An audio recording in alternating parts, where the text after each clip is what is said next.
आज हम introduction to genetics करते हैं।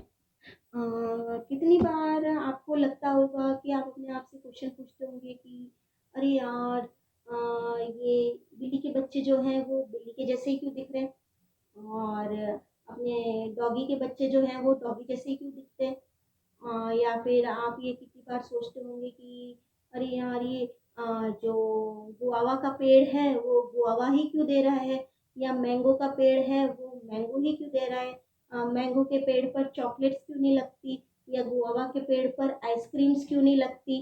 ठीक है। और कितनी बार अपन शादी ब्याह में जाते हैं और हम सोचते हैं कि अरे यार, मतलब सॉरी, यार के लिए वो रूटीन में आ रहा है, कि अ, ये जो है मतलब कोई भी फैमिली है, उनके बच्चे जो हैं वो तो बिल्कुल ही, आप जाते होंगे तो मम्मी जैसे लगते हैं। या फिर कितनी बार आप किसी बर्थडे पार्टी में जाते हो अपने पेरेंट्स के साथ में, तो बोलते कि अरे ये तो बिल्कुल अपने दादाजी पे गया है, या बिल्कुल अपनी दादी जी पे गया है, या नाना नानी, या फिर अपने बिल्कुल मम्मी जैसे लग रहे हैं या पापा जैसे लग रहे हैं, या फिर दोनों भाई बहन हैं या भाई हैं, तो वो आपस में एक जैसे कि मतलब दोनों भाई कितने सेम टू सेम, मतलब बिल्कुल सेम टू सेम नहीं, ट्विंस जैसे नहीं बिल्कुल भी, अ, लेकिन कि फीचर्स जो है वो लगभग लगभग सेम। तो आपको लगता होगा कि ऐसा क्यों है कि भाई मेरा मेरा फेशियल एक्सप्रेशन मेरे दोस्त जैसा क्यों नहीं है। मतलब वो रेयर चांसेस है कि मेरे जो फेशियल कैरेक्टर्स है या मेरी जो मॉर्फोलॉजी है, किसी दूसरे या तीसरे आदमी जिसको आप नहीं जानते हो उसके जैसा क्यों नहीं है। ठीक है। तो ये सारी चीजें कि भाई ऐसा क्यों। ठीक है। What if you wanted to figure out how genetic information is transmitted between the generations. These and several related questions are dealt with scientifically. ये सब साइंटिफिकली हमें डील करना पड़ता है।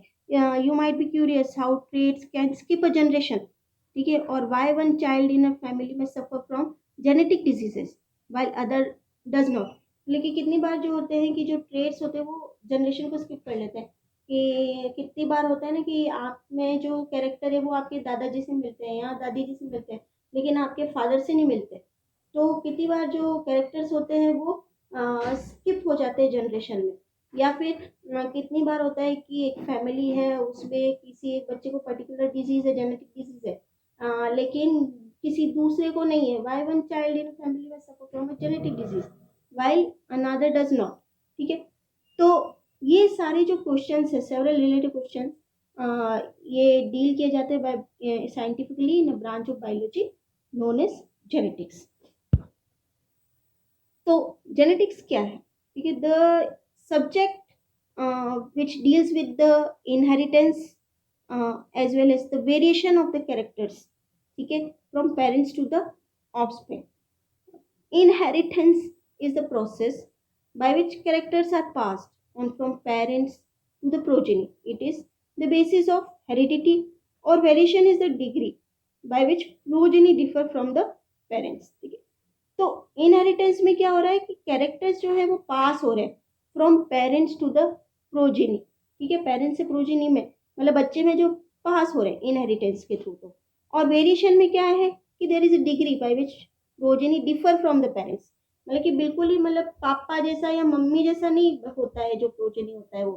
ठीक है। वेरिएशंस तो होते हैं। ठीक है। और ह्यूमंस को ये बात हजारों सालों से पता है क्योंकि one of the cause of variation was hidden in the sexual reproduction. ठीक है। और उन्होंने इसको एक्सप्लॉइट किया ऑन कि they exploited the variations that were naturally present in the wild population of plant, है ना, and animals, to selectively breed and select for organism that possess desirable character. कि भाई हमें बिजनेस अच्छा करना है तो हम अच्छी नस्ल के जानवर लेंगे कि हमारा पोल्ट्री अच्छा हो सके या मिल्क अच्छा हो सके या फिर फार्मिंग अच्छी हो सके। तो इन सारी चीज़ों में जेनेटिक्स जो है वो बहुत रोल प्ले करता है। ये आप इस फोटोग्राफ में भी देख सकते हैं कि जो सिबलिंग्स हैं, एक ही पेरेंट के सिबलिंग्स के कितना वेरिएशंस भी आपको दिख रहे हैं, और इनहेरिटेंस ऑफ द कैरेक्टर्स भी आप देख सकते हैं। ये हम अभी डिस्कस कर चुके हैं कि हेरिडिटी, इसको हम इनहेरिटेंस या फिर बायोलॉजिकल इनहेरिटेंस भी बोलते हैं, और it is the passing on of traits, characters from parents to their offspring. ठीक है, और थ्रू हेरिडिटी, और हेरिडिटी की वजह से variations between individuals can accumulate, variations आते हैं, and cause species to evolve. ठीक है, तो मतलब जेनेटिक्स और इवोल्यूशन ये बहुत ही रिलेटेड है। तो the study of heredity in biology is genetics. सबसे पहले जो साइंटिस्ट है Mendel, Mendel is accredited as first person, Mendel जो है, ठीक है, as first person to correctly understand the process of how characteristics are inherited by offspring from parents, की कैसे कैरेक्टर्स जो है वो पेरेंट्स से ऑफस्प्रिंग में आते हैं। लेकिन मेंडल से पहले बहुत सारी इनकरेक्ट हाइपोथेसिस हुई थी। ठीक है, ये एक्सप्लेन करने के लिए कि हाउ कैरेक्टरिस्टिक्स और ट्रेट्स वे pass from generation to generation. ठीक है, और उनमें से मोस्ट कॉमनली जो एक्सेप्टेड थ्योरी थी वो थी ब्लेंडिंग थ्योरी। ब्लेंडिंग थ्योरी वो प्रपोज करती थी कि जो ट्रेट्स और पेरेंट्स है, ठीक है, पेरेंट्स में ब्लेंडेड, ठीक है, ब्लेंड हो जाते थे आपस में, एंड और इसी वजह से एक इंटरमीडिएट ट्रेट जो है वो ऑफस्प्रिंग में एक्सप्रेस होती थी। ठीक है, और मेंडल ने जो काम किया था वो कॉमन पी प्लांट, ठीक है, and it prove that was not the case. ठीक है, तो जो मेंडल को हम मानते हैं कि Mendel was the first person, ठीक है, जिन्होंने ये बताया कि जो कैरेक्टरिस्टिक है वो पेरेंट्स से ऑफस्प्रिंग में आते हैं करेक्टली, और उससे पहले बहुत सारी इनकरेक्ट हाइपोथेसिस भी हुई थी। तो आज हम हिस्ट्री के बारे में भी देखेंगे कि मेंडल से पहले और किन किन लोगों ने अलग अलग अपने विचार रखे थे कि कैसे जो कैरेक्टर्स हैं वो एक जनरेशन से दूसरे जनरेशन में जाते हैं। व्हाट पीपल वंडर्ड अर्लियर, ठीक है, कि ever since people began to wonder at world around, और वो क्वेश्चन पूछते थे how a horse always give birth to a horse, ठीक है, और why does a baby always resemble its parents और इट्स ग्रैंड पेरेंट्स। तो तो उसके लिए अलग अलग थ्योरीज आई कि अबाउट 6000 ईयर्स अगो, ठीक है, people started keeping record of pedigrees of domestic animals, हाँ, जैसे कि हॉर्स या फूड प्लांट्स। ठीक है, और आइडियाज और theories which have been forwarded from time to time. अब ये जो अलग अलग थ्योरी थी जैसे कि वेपर और फ्लूइड थ्योरी, या फिर प्री फॉर्मेशन थ्योरी, या पार्टिकुलेट थ्योरी, हम इन थ्योरीज को आज डिस्कस करेंगे। वेपर और फ्लूइड थ्योरी जो पाइथागोरस ने दिया था करीब 500 बीसी में, उन्होंने प्रपोज किया था कि every organ of animal body give out some type of vapours. ठीक है, आज के ज़माने में आप इमेजिन करिए कि एवरी ऑर्गन, हर ऑर्गन एनिमल बॉडी का क्या देता है, सम टाइप ऑफ वेपर देता है। ठीक है, और ये सारे वेपर यूनाइट होते हैं और न्यू इंडिविजुअल को बनाते हैं। ये पाइथागोरस ने बताया था, और इस थ्योरी को हम बोलते हैं vapour and fluid theory. Hippocrates ने करीब 400 बीसी में believed that the reproductive material is handed over from all parts of the body। ठीक है, जो रिप्रोडक्टिव मटेरियल है जो एक जनरेशन से दूसरे जनरेशन में जाना है, इज हैंडेड ओवर, ठीक है, दिया जाता है from all parts of body of an individual, so that the characters are directly handed over to the progeny. फिर एरिस्टोटल ने करीब 350 बीसी में उन्होंने ये सच सोचा कि सीमन जो होता है उसमें कुछ वाइटलाइजिंग इफेक्ट होते हैं और वो प्यूरिफाइड ब्लड समझा जाता है। Thought that the semen has some vitalising effect, ठीक है, and is considered as a highly purified blood, ठीक है, हाईली प्यूरिफाइड ब्लड समझा जाता है। और according to him the mother furnishes inert matter, ठीक है। मदर जो है वो खाली इनर्ट मैटर को फर्निश करती है, and father give motion to the new life. फिर आती है अपनी preformation theory. Leonardo da Vinci in करीब बहुत ही इंटेलिजेंट व्यक्ति थे, 1452 से लेकर 1519 तक, और इन्होंने propose a theory that male and female parents contribute equally, ठीक है। जो मेल है और फीमेल पेरेंट्स हैं वो इक्वली कंट्रीब्यूट करते to the heredity of the offspring. फिर William Harvey in 1578 to 1657, they speculated that all animals arise from eggs, ठीक है। सारे जो एनिमल्स हैं वो एग से अराइज होते हैं, और सीमन जो प्ले करता है only the vitalising role. they speculated that all animals arise from eggs and semen play only the vitalizing role। फिर ए वी ल्यूएनहॉक या एंटोन वॉन ल्यूएनहॉक 1632 से 1723, जिन्होंने लिविंग ऑर्गेनिजम्स को देखा था और अलग अलग स्पर्म्स के बारे में बताया था। इन 1677 ही ऑब्जर्व्ड कि स्पर्म्स ऑफ डिफरेंट एनिमल्स, जैसे कि मैन हो गए, डॉग हो गए, अदर एनिमल्स हो गए, ठीक है, फ्रॉग हो गए, और उनको उन्होंने क्या नाम दिया, एनिमल क्यूल्स, ठीक है। And also suggested their association with the eggs, कि इनका कोई एसोसिएशन है एग्स के साथ में भी। फिर आते हैं हम होमनक्यूलस पर। होमनक्यूलस मतलब कुछ साइंटिस्ट को ऐसा लगता था कि जो स्पर्म के हेड पर आपको यहाँ दिख रहा होगा, ये स्पर्म के हेड पर एक लिटिल मैन होता है, या फिर जिसको हम क्या बोलते हैं, होमनक्यूलस, ठीक है। ये कितनी बार पूछा जाता है, what is homunculus. Some scientist speculated that they saw a little man और homunculus in the sperms.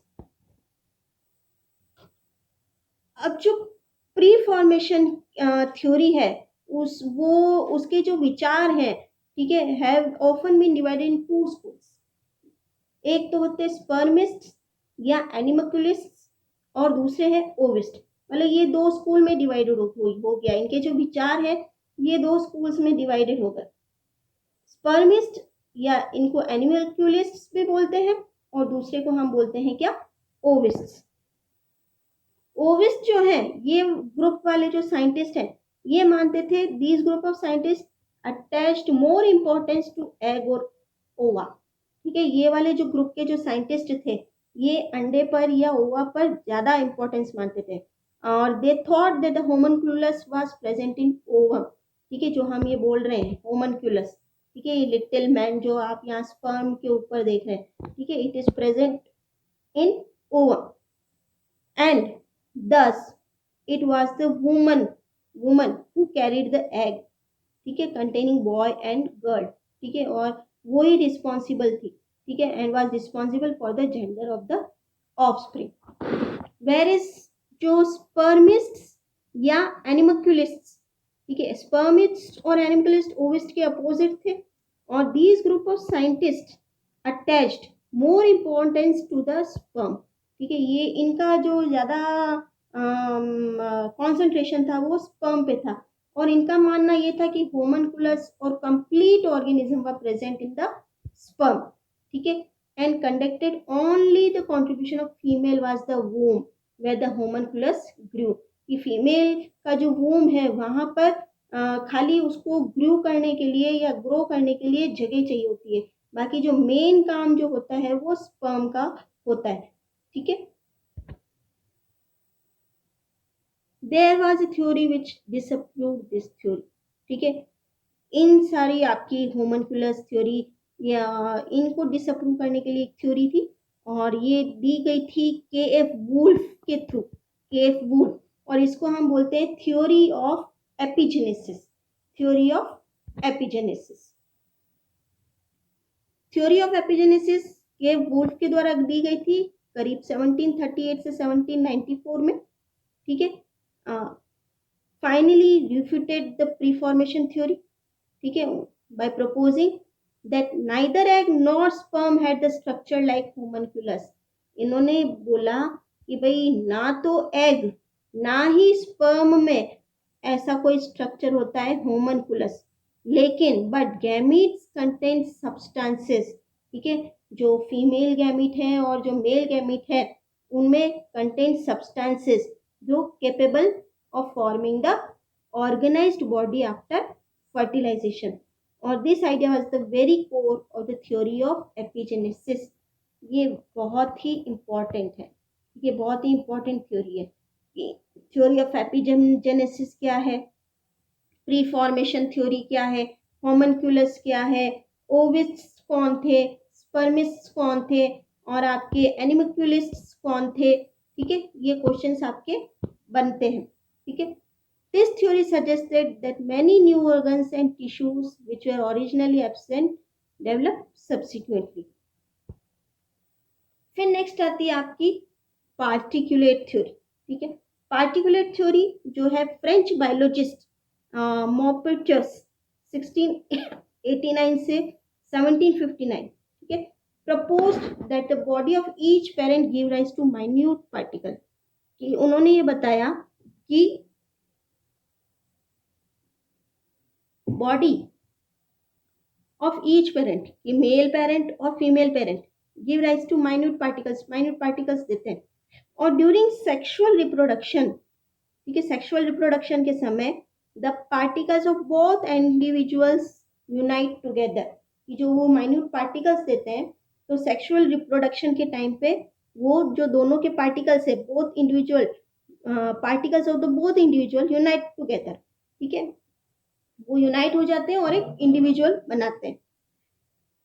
He thought that in certain case the particles of male parent might dominate on those of the female parent and produce the male individual।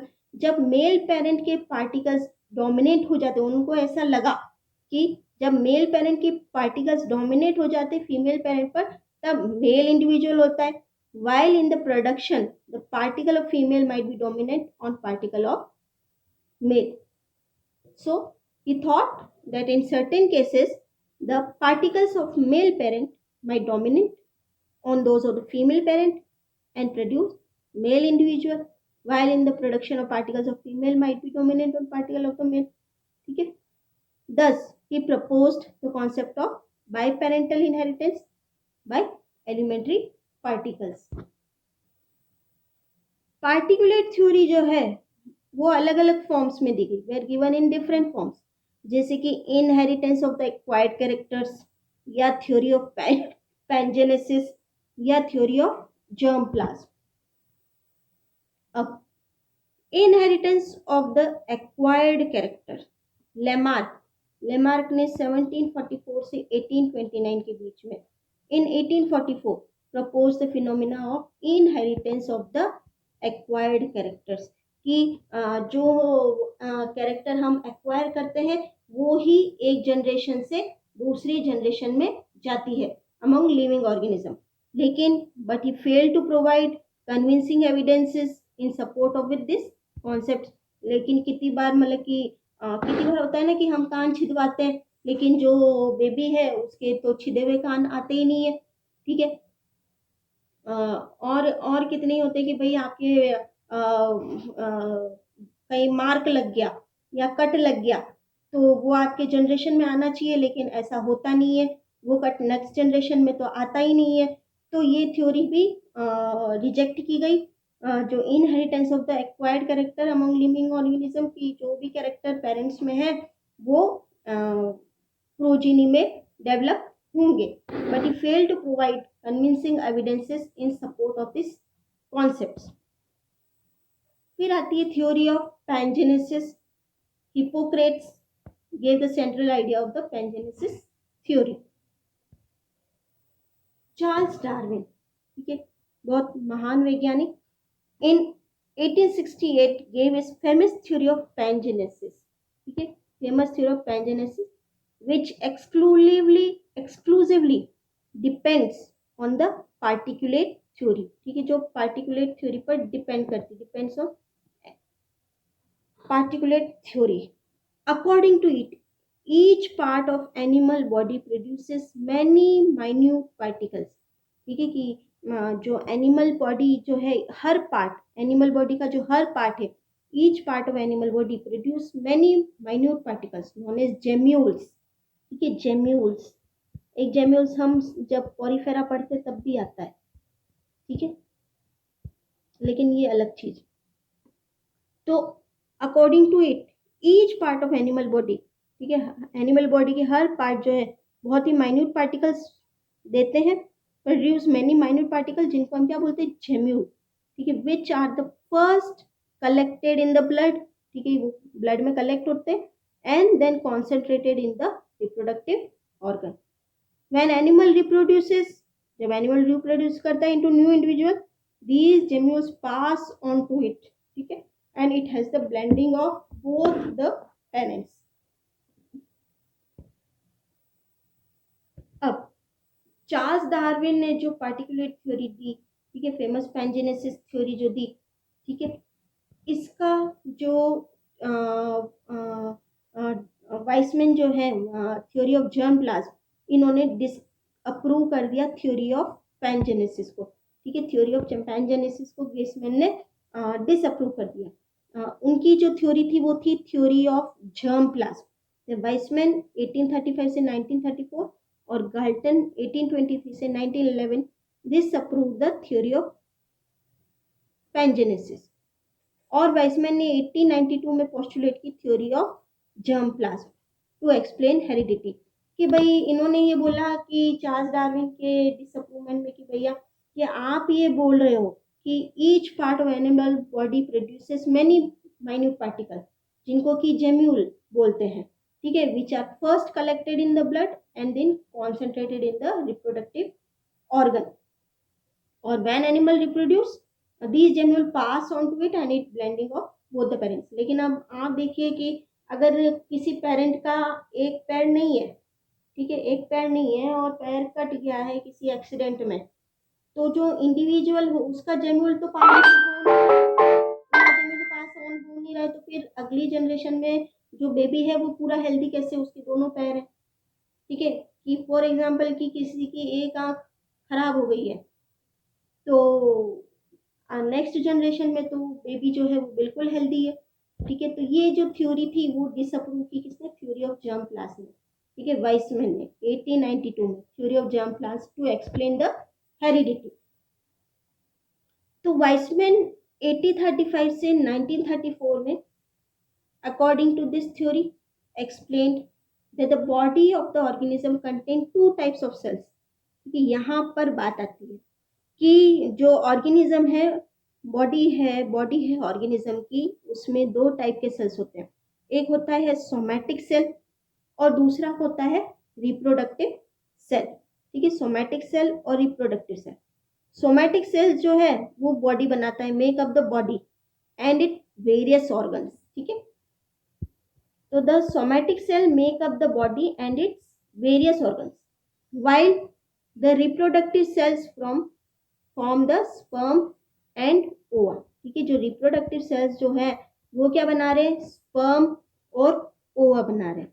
ठीक है, कि Wiseman 1935 में 1835 से 1934 में इन्होंने कौन सी थ्योरी दी, थ्योरी ऑफ जर्म प्लाज्म. और इन्होंने ये बताया कि जो बॉडी है ऑर्गेनिज्म की, उसमें दो टाइप के सेल्स हैं, एक सोमैटिक सेल और एक रिप्रोडक्टिव सेल्स. तो according to this theory explain that the body of organism contain two types of cells. एक हो गया क्या, एक हो गया सोमैटिक सेल और एक हो गया आपके रिप्रोडक्टिव सेल. Reproductive cell. ठीक है, जो सोमैटिक सेल है वो बॉडी और दूसरे ऑर्गन्स बनाएगा. ठीक है, ये makeup body and various organs. जबकि रिप्रोडक्टिव सेल होंगे वो क्या बनाएंगे, स्पर्म और ओवा, स्पर्म एंड ओवा जो गैमीट्स हैं वो बनाएंगे. ठीक है, द सोमैटिक सेल कंटेन्स सोमेटोप्लाज्म. ठीक है। सोमेटिक सेल जो होंगे उनमें सोमेटोप्लाज्म प्रेजेंट होगा और जर्मिनल और रिप्रोडक्टिव सेल्स जो होंगे उनमें जर्म प्लाज्म होगा। ठीक है, सोमेटोप्लाज्म और जर्म प्लाज्म, मतलब यहाँ तक अब हम सोमेटिक सेल और जर्म सेल तक आ गए और फिर उनके अंदर जो प्रेजेंट है सोमेटोप्लाज्म और जर्म प्लाज्म तक भी आ गए हम। ठीक है, तो according to Weismann the germ plasm can form the somatoplasm. ठीक है, germ plasm can form the somatoplasm but vice versa does not take place, vice versa नहीं होता है। ठीक है, the changes in somatic cell due to environment can not influence the reproductive cell. ठीक है, कि अगर कोई चेंजेस हैं सोमेटिक सेल में एनवायरमेंटल कंडीशंस की वजह से, तो उनसे रिप्रोडक्टिव सेल्स पर कोई इन्फ्लुएंस नहीं आएगा। ठीक है, changes in somatic cells due to environment can not influence the reproductive cells. अब इन्होंने ये बताया था कि even after cutting the tail of mice for many generation he always got tailed mice. कि भाई आप ये बोल रहे हो कि आपकी थ्योरी पुरानी वाली जो है वो सही है। ठीक है, कि inheritance of the acquired character है। ठीक है, तो अगर हम एक माइस लिया और उसकी टेल हम 21 जनरेशन तक काट रहे हैं, हर जनरेशन में हम उसकी टेल काट रहे हैं, तब भी वो टेल वाला चूहा ही क्यों पैदा कर रहा है, वो बिना टेल के क्यों नहीं आ रहा है। ठीक है, तो thus by such experiments he rejected Lamarckism and pangenesis theory. ठीक है, और इन्हीं एक्सपेरिमेंट से उन्होंने रिजेक्ट की लेमार्किज्म को और पैनजेनेसिस थ्योरी को। Though the particulate theory faced many problems in its beginning, ठीक है, पार्टिकुलेट थ्योरी को बहुत ही प्रॉब्लम हुई बिगिनिंग में, but it basic concept has form the central core of the modern understanding of the genetics. ठीक है, तो अभी जो हमने देखा,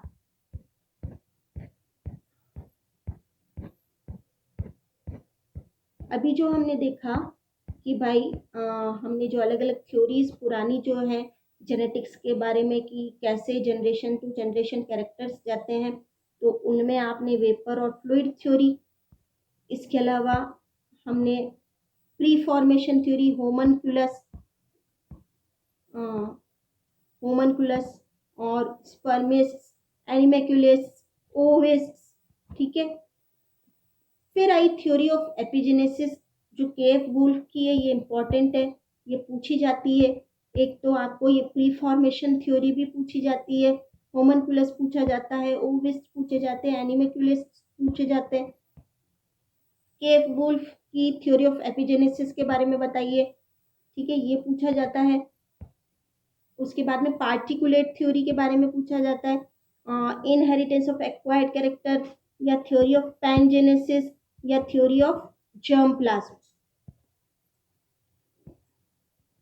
ये थ्योरी ऑफ पैनजेनेसिस। ठीक है, और थ्योरी ऑफ जर्म प्लाज्म, ये भी इंपॉर्टेंट है, थ्योरी ऑफ जर्म प्लाज्म जो वाइसमैन ने दी थी। ठीक है, और ये थ्रू दो the particular theory faced many problems. ठीक है, लेकिन in its beginning it's basic concept has form the central core. अभी अब हमें ये पता पड़ चुका है कि जो बॉडी है वो दो सेल्स की मिलकर बनी है, एक तो है सोमैटिक सेल्स और एक है आपकी रिप्रोडक्टिव सेल्स। ठीक है, और जो रिप्रोडक्टिव सेल्स है वो प्रोड्यूस करती है क्या, स्पर्म और ओवा। ठीक है, स्पर्म और ओवा, और जो सोमैटिक सेल्स होते हैं उनमें प्रेजेंट है सोमेटोप्लाज्म, और आपके जो रिप्रोडक्टिव सेल्स हैं जर्मिनल और रिप्रोडक्टिव सेल उनमें प्रेजेंट है आपके जर्म प्लाज्म। फिर जेनेटिक इनहेरिटेंस, ये एक बेसिक प्रिंसिपल है जेनेटिक्स का, ये और एक्सप्लेन करता है how characteristics are passed from one generation to the next generation, कि कैसे कैरेक्टर्स हैं वो एक जनरेशन से नेक्स्ट जनरेशन में पास ऑन होते हैं। ठीक है, genetic inheritance occur due to genetic material in the form of DNA being passed from parents to the offspring. मतलब कि आप ये समझिए कि हम अभी आज खाली हिस्ट्री की बात करें, अभी हमको ये नहीं पता है कि भाई आज के दौर में हम ये जानते हैं कि जो जेनेटिक जो भी चेंजेस है वो डीएनए के थ्रू एक जनरेशन से दूसरी जनरेशन में पास आउट होते हैं। हम ये जानते हैं कि जीन्स प्रेजेंट है, हम ये जानते हैं कि डीएनए प्रेजेंट है, हम ये जानते हैं कि क्रोमोसोम्स प्रेजेंट है। लेकिन उस टाइम में जो हमने अभी पुरानी जो थ्योरीज देखी, उन टाइम में इतने अच्छे एक्सपेरिमेंटल लेबोरेटरीज नहीं होते थे, इतने अच्छे माइक्रोस्कोप्स नहीं होते थे। तो वो जो है उनकी एक अ, जो वर्कआउट है, ठीक है, वो उन्होंने उतना बताया जितना उन्होंने एक्सपेरिमेंट्स के थ्रू या फिर फेस किया, ठीक है। लेकिन आज के ज़माने में हम ये जानते हैं कि जो जेनेटिक इनहेरिटेंस ये ऑकर होता है due to genetic material in the form of DNA, ठीक है, being pass from parents to the offspring. When offspring reproduce, ठीक है, जब ऑफस्प्रिंग वापस रिप्रोड्यूस करता है, all the information of growth, survival और reproduction for next generation is found in the DNA और pass down from parent to the generation. अब अब हम आते हैं, much of the our understanding of inheritance begin with the work of a monk by name, जिनको हम बोलते हैं ग्रिगोर मेंडल, ठीक है, इनको हम बोलते हैं क्या, ग्रिगोर मेंडल। और इनका पूरा नाम है Grigor Johan Mendel, Grigor Grigor Johan Mendel, Grigor Johan Mendel, ठीक है। और इनके एक्सपेरिमेंट्स हैं और लॉज ऑफ इनहेरिटेंस जो इन्होंने प्रोवाइड किए, provide the foundation of modern genetics. In sexual reproduction, the genetic material of two parents is combined and pass on to one individual, ठीक है। जो जब सेक्सुअल रिप्रोडक्शन होता है तो genetic material of the two parents, ठीक है, genetic material दोनों पेरेंट्स के कंबाइन होते हैं और पास ऑन होते हैं to one individual. Although the offspring receives a combination of genetic material from two parents, ठीक है, certain genes from one parent will dominate while expression of dominate the expression of different traits। ये आप photograph देख रहे हैं Gregor Johan Mendel की, father of genetics, father of genetics.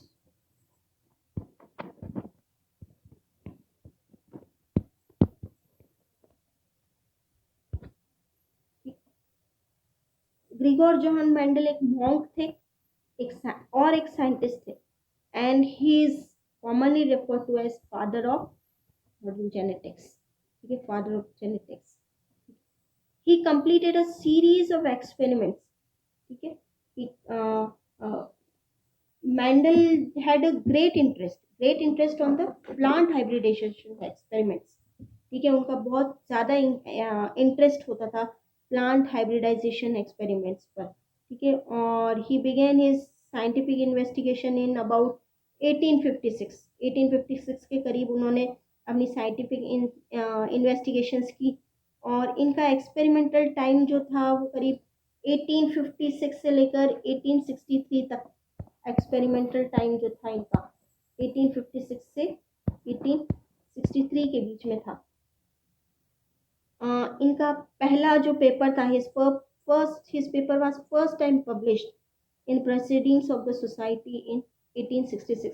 जो भी इन्होंने वर्क किया, ठीक है, इन्होंने जो भी काम किया, तो उसका जो पेपर है पहली बार पब्लिश हुआ था इन सोसाइटी इन 1856 में। और इनके जो पेपर था उसका पेपर का टाइटल का नाम था experiments on plant hybridization, experiments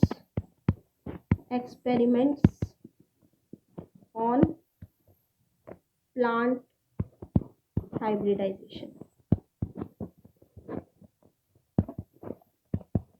experiments on plant hybridization, ठीक है।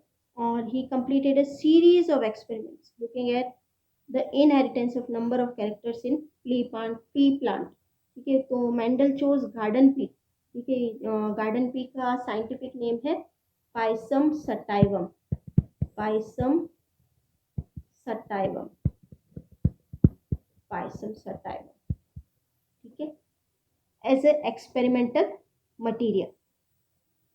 तो मेंडल पब्लिश हिज वर्क, अभी बताया मैंने 1865 में करीब, ठीक है, करीब 24 years before word gene was ever used. मतलब आप सोचिए कि उस टाइम जीन को तो कभी सुना ही नहीं गया, ठीक है, कि 24 साल पहले मतलब उन्होंने ये बात बता दी कि कुछ तो है जो एक जनरेशन से दूसरे जनरेशन में जा रहा है, लेकिन अभी तक जीन्स के बारे में कोई नहीं जानता था, ठीक है। And the significance of research was not appreciated until 1900, 16 years after his death. मतलब कि ये बहुत ही दुख की बात है कि इतना बड़ा एक्सपेरिमेंट और इतना बड़ा काम करने के बाद में भी उनको उनके काम का कोई सिग्निफिकेंस नहीं मिला टिल 1900, ठीक है, कि करीब 16 साल बाद उनकी डेथ के।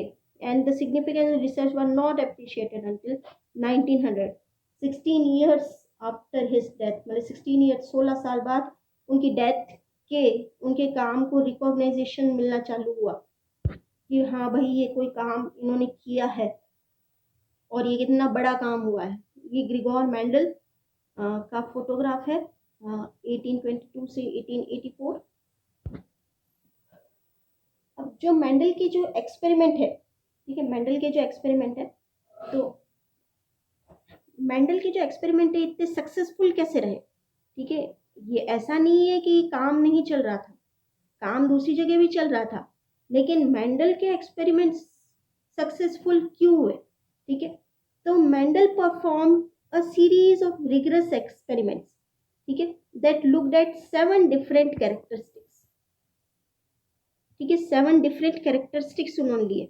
7 डिफरेंट कैरेक्टरिस्टिक्स अभी हम देखेंगे वैसे तो, लेकिन जैसे कि आप फ्लावर कलर हो गया, सीड कलर हो गया, सीड का शेप हो गया, फ्लावर की पोजीशन हो गई, ठीक है, और each with 2 different traits, each with 2 different traits, कि भाई जैसे कि आपने ये देखा कि जो फ्लावर कलर है, ठीक है, वो पर्पल या वाइट कलर का हो सकता है। तो मतलब एक तो हो गया कैरेक्टर, एक हो गया कैरेक्टर और एक हो गया ट्रेट, ठीक है, एक हो गया कैरेक्टर और ट्रेट। उन्होंने करीब 7 कैरेक्टर लिए, जैसे 7 कैरेक्टर्स उन्होंने लिए कि लेंथ ले ली, कलर ले लिया, ठीक है, पॉड का शेप ले लिया, ठीक है, फ्लावर का पोजीशन ले लिया, ठीक है। फिर ट्रेट अलग अलग हो गई कि लेंथ है कैरेक्टर, तो वो ट्रेट जो होगी वो टॉल हो सकती है या ड्वार्फ हो सकती है। फ्लावर का कलर है तो वो पर्पल हो सकता है या फिर वाइट हो सकता है, ठीक है। जो पॉड्स हैं, पॉड्स एक इन्फ्लेटेड हो सकता है या फिर पिन स्ट्राइप पॉड हो सकता है, ठीक है। तो इस हिसाब से उन्होंने करीब 7 डिफरेंट कैरेक्टर्स लिए, ठीक है। He established true breeding lines, true breeding lines for each characteristics. True breeding lines का मतलब कि फॉर एग्जांपल कि एक कैरेक्टर हमने लिया कि लेंथ, ठीक है, और उसके 2 ट्रेट हैं, ठीक है, लेंथ है उसके 2 ट्रेट्स हैं, ठीक है, कि एक हो गया आपके टॉल और एक हो गया ड्वार्फ। तो ट्रू ब्रीडिंग लाइन्स का मतलब कि जो टॉल वाला प्लांट है वो जो भी जनरेशन होगी वो सारी टॉल ही देगा, इसलिए इसको हम बोलते हैं ट्रू ब्रीडिंग लाइन, ठीक है। और ड्वार्फ वाला जो होगा वो हमेशा ड्वार्फ ही देगा, ठीक है। तो he established true breeding lines for each characteristics. For example one line of plant would produce only purple flowers, ठीक है, कि पर्पल फ्लावर वाला जो प्लांट होगा वो खाली पर्पल फ्लावर ही देगा, ठीक है। और अनदर ओनली वाइट, और वाइट वाला प्लांट जो होगा, वाइट फ्लावर वाला प्लांट जो होगा वो हमेशा वाइट फ्लावर ही देगा। He then crossed individuals with 2 different traits, ठीक है, फिर उन्होंने क्रॉस किया विथ 2 डिफरेंट ट्रेट्स, कि भाई पर्पल फ्लावर वाले को व्हाइट फ्लावर के साथ में क्रॉस किया to see the resulting trait of offspring over 3 generation. उन्होंने 3 जनरेशन तक ऑब्जर्वेशन की।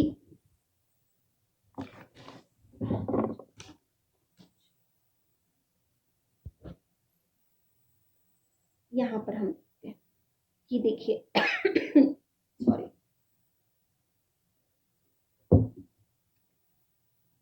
यहाँ पर आप देखिए ये कैरेक्टर लिखे हुए हैं, ठीक है।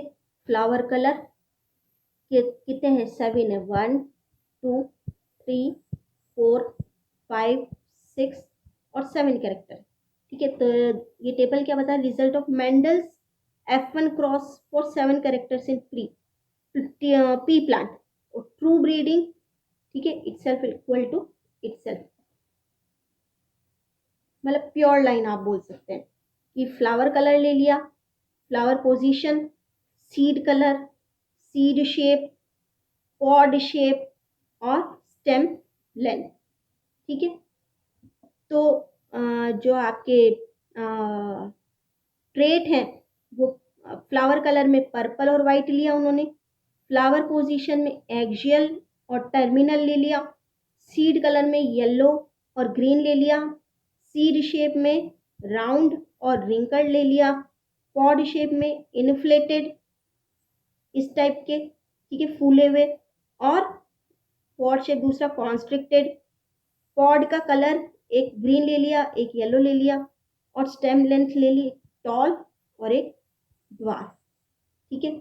अब यहाँ पर देखिए कि यहाँ पर F1 जनरेशन का नहीं बताया, F2 जनरेशन, F1 जनरेशन मतलब ये डोमिनेंट ट्रेट, ठीक है। यहाँ पर जो भी F1 जनरेशन में जो होगा वो डोमिनेंट ट्रेट होगा, तो F1 जनरेशन में जो बना वो पर्पल या एक्जेल या येलो, ठीक है। फिर जब F2 जनरेशन देखी गई, ठीक है, F2 जनरेशन, तो जो रेशियो आए आप देखिए कि जो फ्लावर कलर है F2 जनरेशन में ये आया 3.115:1, ठीक है। Flower position 3.14:1, seed colour 3.01:1, seed shape 2.96:1, pod का शेप 2.95:1, पॉड कलर 2.82:1, स्टेम का लेंथ 2.84:1।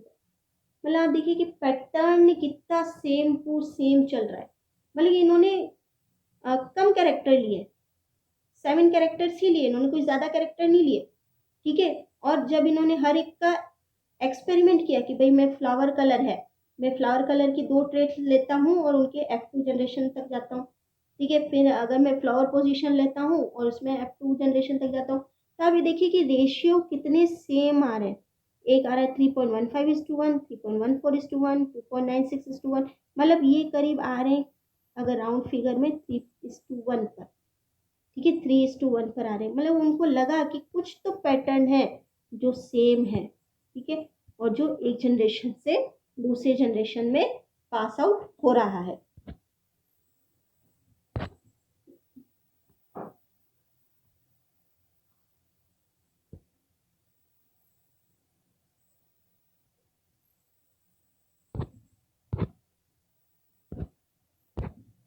हाँ जी।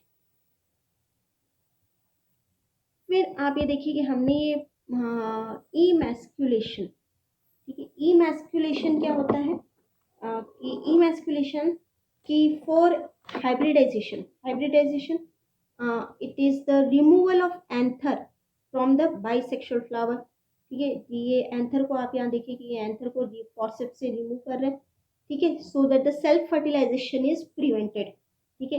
कि अगर ये एक बाइसेक्सुअल फ्लावर है तो अगर आप एंथर को रिमूव नहीं करेंगे तो इनमें क्या होगा कि सेल्फ फर्टिलाइजेशन हो जाएगा, ठीक है। तो for hybridization it is the removal of anther from the bisexual flower so that the self fertilization is prevented और hybridization is promoted, ठीक है। और ये Pisces sativum if not disturbed always self fertilize, ठीक है। और इसमें we can easily induce hybridization. Why did Mendel select garden pea for his experiment, ठीक है, उन्होंने वो कोई और एक्सपेरिमेंटल प्लांट क्यों नहीं लिया, उन्होंने गार्डन पी ही क्यों लिया, ठीक है। कि वो एक मॉन्क थे और उनको जमीन प्रोवाइड थी, तो उन्होंने वहाँ पर उन्होंने देखा कि भाई फार्मिंग तो करनी ही है, उसके साथ में एक्सपेरिमेंट्स भी चलेंगे, ठीक है।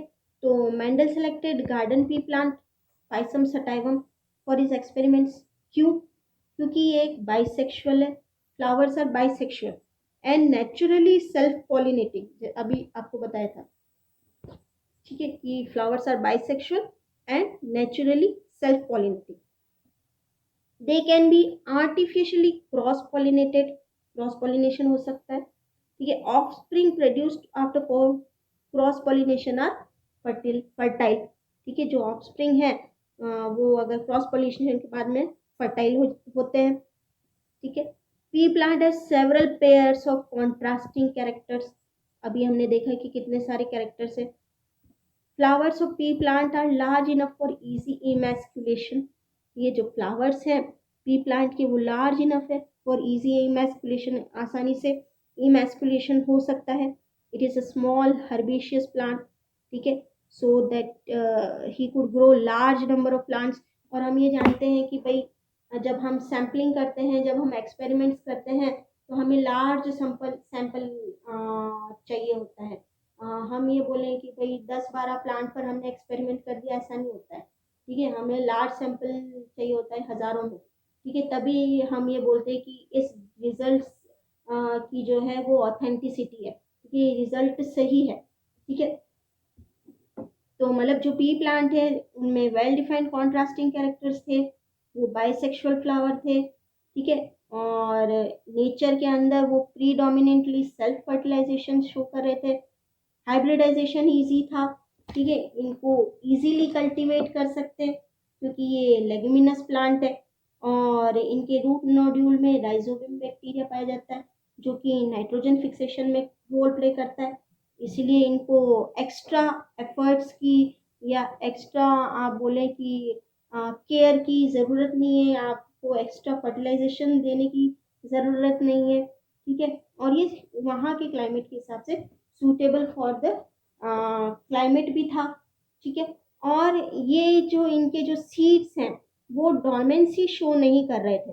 डॉर्मेंसी आप समझते हैं कि कितनी बार होते हैं ना कि सीड बन जाते हैं लेकिन वो प्लांट में ग्रो नहीं करते, प्लांट में ग्रो नहीं करते सीड्स, तो वो क्या होते हैं, वो डॉर्मेंट सीड्स हो जाते हैं। या तो फिर वो कंडीशंस फेवरेबल हों तब वो फिर प्लांट में ग्रो करेंगे, या फिर उनको इंड्यूस किया जाता है प्लांट में ग्रो करने के लिए। तो जो पी प्लांट है पाइसम सटाइम, ठीक है, उनके जो सीड्स हैं वो डॉर्मेंसी जो है वो शो नहीं कर रहे थे। फिर भी मेंडल का जो वर्क है वो अनरिकॉग्नाइज्ड रहा। हमने ये अभी देखा था, हमने ये देखा था कि भाई उन्होंने इतनी मेहनत की, ठीक है, उन्होंने इतने एक्सपेरिमेंट किए, करीब 1856 से 1863 में उन्होंने पेपर भी पब्लिश किया था, लेकिन फिर भी उनके वर्क को उनके रहते कोई रिकॉग्निशन नहीं मिला, ठीक है। ऐसा क्यों? क्योंकि आप उस टाइम के बारे में सोचिए, वहाँ पर communication was not easy on those days, ठीक है, एंड इस work could not be widely publicised. एक आप बोलते हैं कि आप हाँ अभी आजकल तो हम बहुत कुछ जानते हैं कि बहुत टाइप के जर्नल्स होते हैं, कि नेशनल जर्नल्स होते हैं, इंटरनेशनल जर्नल्स होते हैं, लेकिन जब आपको अपनी बात एक इंटरनेशनल लेवल पर रखनी होती है तो आप इंटरनेशनल जर्नल्स में अपने पेपर्स को पब्लिश कराते हो।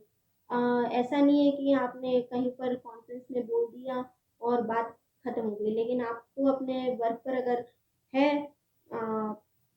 ये मेरा वर्क बहुत अच्छा है तो आप उसको इंटरनेशनल जर्नल्स में पब्लिश कराएं, ताकि मैक्सिमम नंबर वर्ल्ड के बहुत ज़्यादा लोग उस वर्क को देख पाएँ, समझ पाएँ, ठीक है। तो उस टाइम पर communication was not easy on those days and his work could not be widely publicized. Mendel mathematicians भी थे, तो Mendel approach of using mathematics to explain biological phenomena, ठीक है, कि उन्होंने जो भी मैथमेटिक्स में जानकार थे वो, ठीक है, और वो एक्सपेरिमेंट कर रहे थे पी प्लांट पर, ठीक है, to explain biological phenomena was totally new. उस टाइम बिल्कुल न्यू था क्योंकि तब बहुत ही इजी तरीके से, इजी फॉर्म होते थे, इजी तरीके से पेपर बनाए जाते थे। तो एक बिल्कुल ही स्टैटिस्टिक्स लगाना, डाटा एनालिसिस करना, ये एक बिल्कुल नया था उस time, It was totally new and unacceptable to many of the biologists of this time. Though Mendel's work suggested that factors were discrete units, he could not provide any physical proof, ठीक है, for the existence of factors and what they were made of. ठीक है, कि उन्होंने कुछ बोला कि भाई हाँ कुछ तो है जो एक जनरेशन से दूसरी जनरेशन में जा रहा है, ठीक है, लेकिन वो उसको उन्होंने ये फील किया कि हाँ कोई कुछ पैटर्न है जो बन रहा है पी प्लांट में, और कुछ जो है जो एक जनरेशन से दूसरी जनरेशन में जा रहा है, लेकिन वो उसको प्रूव नहीं कर पाए कि जीन्स के बारे में वो नहीं बता पाए, ठीक है, वो एक फैक्टर है, पर वो फैक्टर क्या है वो अभी तक किसी को पता नहीं था. So though Mendel work suggested that factors were discrete units, he could not provide any physical proof for physical proof नहीं provide कर पाए for the existence of factors and what they were made of. His concepts of genes as stable and discrete units that controlled the expression of traits and of the pair of alleles that did not blend with each other was not accepted by the contemporaries as an explanation for the apparently continuous variation seen in the nature. ठीक है, और उस time पे people in the rest of the world were engrossed in Darwin's work and his theory of evolution. उस time पर क्या था, उस टाइम पर डार्विन एक बहुत ही पॉपुलर साइंटिस्ट थे और उन्होंने ओरिजिन ऑफ स्पीसीज थ्योरी दी. तो उस टाइम पर लोगों का कंसंट्रेशन जो था वो ओरिजिन ऑफ स्पीसीज पर था, और इस टाइप के जो एक्सपेरिमेंट्स थे उन पर उनका इतना कंसंट्रेशन नहीं था, इसलिए ये मेंडल का बैड लक था. तो Mendel work could not attract the attention of other scientist during his life time, और इसी के बाद ही डाइड इन 1884 में उनकी डेथ हो गई. ठीक है, लेकिन फिर भी मतलब मेंडल का वर्क बहुत ही सक्सेसफुल था कि उन्होंने सिलेक्शन ऑफ गार्डन की एज ए एक्सपेरिमेंटल मटेरियल किया, ठीक है, और उसका स्टैटिस्टिकल एनालिसिस भी किया और रिजल्ट्स भी निकाले उस टाइम पर. मतलब उस टाइम पर कोई सोच भी नहीं सकता ऐसे. Gregor Mendel conducted hybridization experiments for 7 years. करीब 7 साल तक उन्होंने एक्सपेरिमेंट्स किए and proposed the law of inheritance in the living organism. उन्होंने ही law of inheritance को दिया. और during Mendel's investigation into inheritance patterns, it was for first time that statistical analysis and mathematical logical were applied to problems in biology. और शायद यही लोग समझ नहीं पाए कि ये स्टैटिस्टिकल एनालिसिस और मैथमेटिकल लॉजिक जो है वो बायोलॉजी में इनका क्या काम है. ठीक है, his experiment had large sample size, बहुत, क्योंकि उनके पास बहुत सारा ज़्यादा ज़मीन थी तो वो बहुत ही लार्ज सैंपल साइज था उनका, और gave greater credibility to data that he collected. ठीक है, also the confirmation of his inferences from experiments on successive generation of his test plant proved that his results pointed to general rules of inheritance.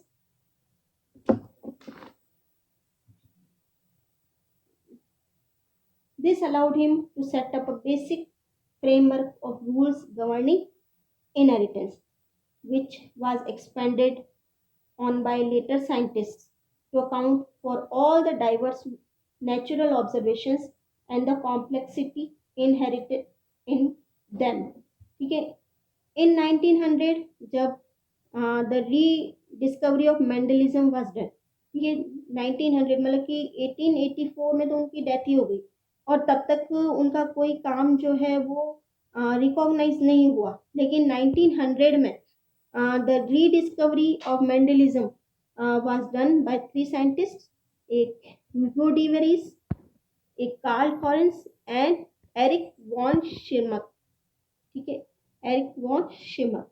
ठीक है, इन्होंने rediscovery of Mendelism की. ठीक है, 3 scientists who rediscovered Mendel law in 1900.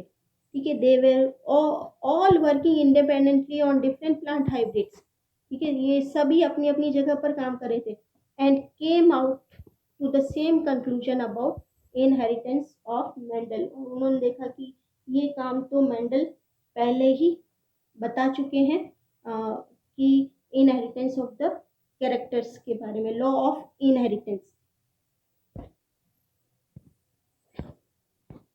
तो Mendel ने इतना सारा काम किया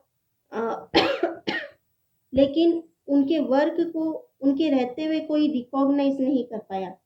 तो आज का जो लेक्चर है, आज के जो लेक्चर में जो मेन जो क्वेश्चन जो हमें बेसिक जो बनते हैं कि जेनेटिक्स क्या है, ठीक है, व्हाट इज जेनेटिक्स, हेरिडिटी क्या है, ठीक है, हेरिडिटी क्या है, वेरिएशंस क्या है, जेनेटिक्स क्या है, ठीक है, ये आपको शायद समझ में आया होगा, ठीक है। और जेनेटिक्स और इवोल्यूशन आपस में कैसे लिंक्ड है, ब्लेंडिंग थ्योरी क्या है, ठीक है, उसके बाद में वेपर फ्लूइड थ्योरी क्या है, प्री फॉर्मेशन थ्योरी इंपॉर्टेंट है, क्या होती है, पार्टिकुलेट थ्योरी क्या होती है, ये भी इंपॉर्टेंट है।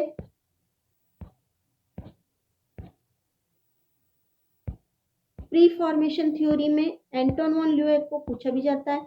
होमनकुलस, लिटिल मैन, ये क्या है, स्पर्मिस्ट, एनिमेक्युलस, ओविस्ट कौन है, ठीक है, स्पर्मिस्ट का स्पर्मिस्ट की क्या सोच थी, और ओविस्ट की क्या सोच थी, एनिमेक्युलस स्पर्मिस्ट की क्या सोच थी, ठीक है। थ्योरी ऑफ एपिजेनेसिस जो के वुल्फ ने दी, थ्योरी ऑफ एपिजेनेसिस क्या है,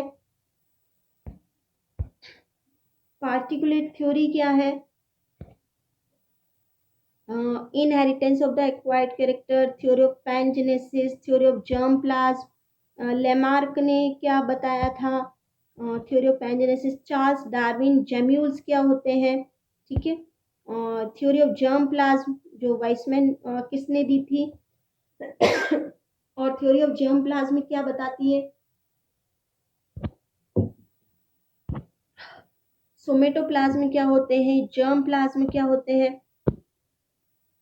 फिर फादर ऑफ जेनेटिक्स किसे कहते हैं, ग्रिगोर जॉन मैंडल, ठीक है। लॉ ऑफ इनहेरिटेंस किसने दिए थे, ठीक है। उन्होंने कौन से प्लांट पर एक्सपेरिमेंट किया था, पाइसम सटाइवम पर। कितने उन्होंने कैरेक्टरिस्टिक्स लिए थे, कि करीब 7 कैरेक्टरिस्टिक्स लिए थे, उनके ट्रेड्स लिए थे, ठीक है। ट्रू ब्रीडिंग लाइंस क्या होती हैं, रेशियोज आपने देखे अभी। इमैस्कुलेशन क्या है, ठीक है, कि उन्होंने गार्डन पी को ही क्यों एक्सपेरिमेंट के लिए लिया, कोई और कोई और उन्होंने पी प्लांट सॉरी कोई और प्लांट उन्होंने क्यों नहीं लिया, क्योंकि वो फ्लावर बाइसेक्सुअल होते हैं और आर्टिफिशियली क्रॉस पॉलिनेट कर सकते हैं, they can be artificially cross pollinated, ठीक है। Offspring produced after cross pollination are fertile होते हैं, वो फर्टाइल होते हैं। Pea plant are several pair of contrasting characters होते हैं, ठीक है। और flowers of pea plant are large enough for easy emasculation भी आपको मैंने बताया, ठीक है। फिर मेंडल का वर्क अनरिकॉग्नाइज्ड क्यों रह गया, रिमेन अनरिकॉग्नाइज्ड, वाई, ठीक है, क्योंकि वहाँ उस टाइम कम्युनिकेशन ही इतनी अच्छी नहीं थी, वो मैथमेटिशियन थे, ठीक है। लेकिन वहाँ पर during Mendel's investigation it was for first time that statistical analysis और मैथमेटिकल लॉजिकल जो है वो अप्लाइड किए गए थे बायोलॉजी में, और वो उस टाइम बिल्कुल ही अनएक्सेप्टेबल थे to many of the biologist और दैट टाइम। और उनके पास कोई फिजिकल प्रूफ नहीं था, फिजिकल प्रूफ नहीं था कि कोई आपके की जीन्स प्रेजेंट होती हैं, ठीक है। और ये जो थे Hugo de Vries, Carl Correns, एनरिक वॉन शिमैक और सेसी सेनिंग, ठीक है, इन्होंने वापस से मेंडल के वर्क को वापस रिकॉग्नाइज किया। 3 scientist who rediscovered Mendel's law in 1900. They were all working independently on different plants, hybrids. They came out with the same conclusion as Mendel, about inheritance. और जब हम नेक्स्ट टॉपिक जब पढ़ेंगे तब हम देखेंगे कि मेंडल के जो लॉज हैं, मेंडल के law, monohybrid cross, dihybrid cross, law of dominance, law of segregation, law of independent assortment, genotype क्या होता है, फिनोटाइप क्या होता है, ठीक है, उसको हम आगे अभी डिस्कस करेंगे। Thank you.